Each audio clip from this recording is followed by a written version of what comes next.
निर्देशांक ज्यामिति यानी कि कोऑर्डिनेट ज्योमेट्री। कहां पर हम इस निर्देशांक ज्यामिति को इस्तेमाल करते हैं?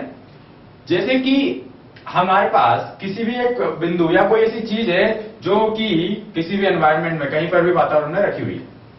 अब उस बिंदु की या उस चीज की जो वहां रखी हुई है उसकी किसी एक निश्चित बिंदु के सापेक्ष अगर हमें स्थिति निकालनी हो कि वो इससे कितनी दूर रखी हुई है या इससे किस दिशा में रखी हुई है, ये सब निकालने के लिए हम निर्देशांक ज्यामिति का इस्तेमाल करते हैं। यानी कि निर्देशांकों के द्वारा हम उस बिंदु का स्थिति ज्ञात करते हैं। उसके लिए जैसा कि हम सबसे पहले देखे हैं कि हम जानते हैं, हमने अभी संख्या रेखा पढ़ी है। संख्या रेखा केवल एक रेखा होती है जिसमें यहां 0, 1, 2, 3, -1, -2, -3 ये एक संख्या रेखा है या नंबर लाइन।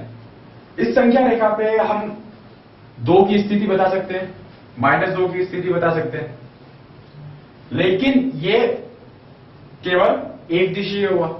अगर हमें द्विमीय ज्यामिति में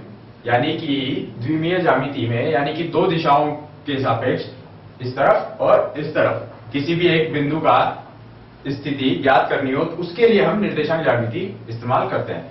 हम मान लें कि हमारे पास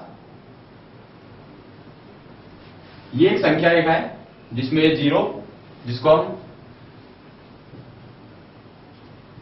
मूल बिंदु कहते हैं,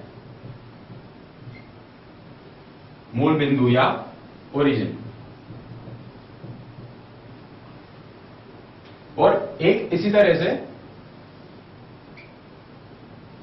एक और संख्या रेखा है जो इस दिशा में बिंदुओं को दर्शाती है, जिसमें भी एक मूल बिंदु 0 और फिर 1, 2 और नीचे -1, -2।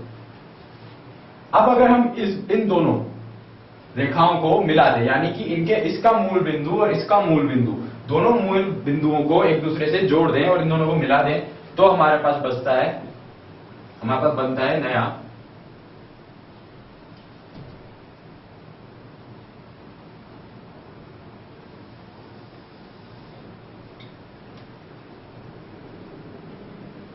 कुछ इस तरीके का ग्राफ हमारे पास बनता है जिसमें ये और ये मूल बिंदु दोनों यहां पर मिले,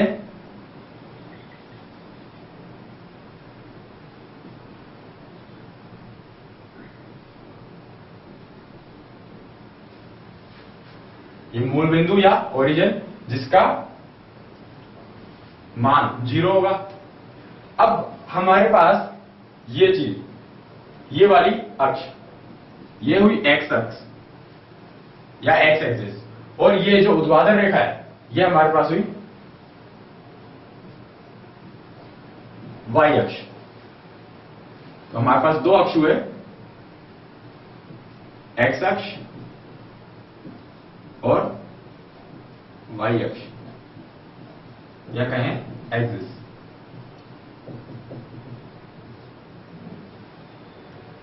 इन दोनों एक्स अक्ष और वाई अक्ष में हम देखें कि इधर हमारे पास 1, 2, 3 सभी पॉजिटिव नंबर्स थे, तो यहां पर 1, 2, 3। इस तरफ भी ऊपर की तरफ अगर हम देखें तो सारे हमारे पास प्लस वाले 1, 2, 3। जब हम इस तरफ इस संख्या रेखा के जाएंगे तो -1, -2 से लेकर तो यहां पर हम लिख सकते हैं -1, -2 और फिर नीचे की तरफ भी -1, -2। इस तरह से हमारे पास ये 4 अक्ष जिसमें यहां पर सभी पॉजिटिव, यहां पर भी सारे पॉजिटिव हैं, यहां पर -1, -2 से लेकर इधर सारे नेगेटिव नंबर चलेंगे और नीचे भी सारे नेगेटिव नंबर्स चलेंगे।